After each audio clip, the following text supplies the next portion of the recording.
So hello guys and welcome back to the channel. Today I'm going to show you how to rotate a video in iMovie. So the first thing you want to do is open up your iMovie app, and from here you can choose from a couple of projects I've added, or you can just start a new project and do it through there, but make sure that you have some sort of video that you want to rotate. Now there's a couple of ways you can do that. First, if it's uploaded from your gallery, you can flip the video from landscape to phone mode in your gallery. You can also go to here and you will need to select your video.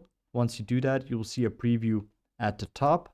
And on here, it's quite simple. If you wish to rotate, you just go ahead and click with your thumb and index finger and go ahead and switch it and make the motion that you want to rotate. And you can make a full circle, and we're gonna do that.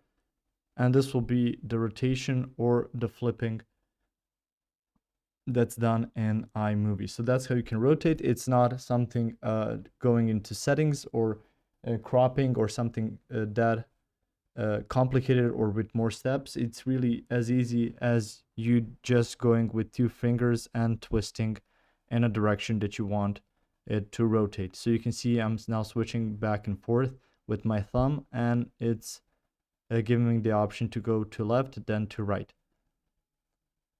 And it's quite easy. You can do it however many times you want, and if you like it some other way, you can also switch it back. If you found this information helpful or useful, you can like the video. You can also share the video. You can subscribe to the channel and click the notification bell to get notified about new videos on iMovie or some other topics you might find interesting as well. Thank you very much for watching this video, and as always, I will see you guys in the next one. Goodbye.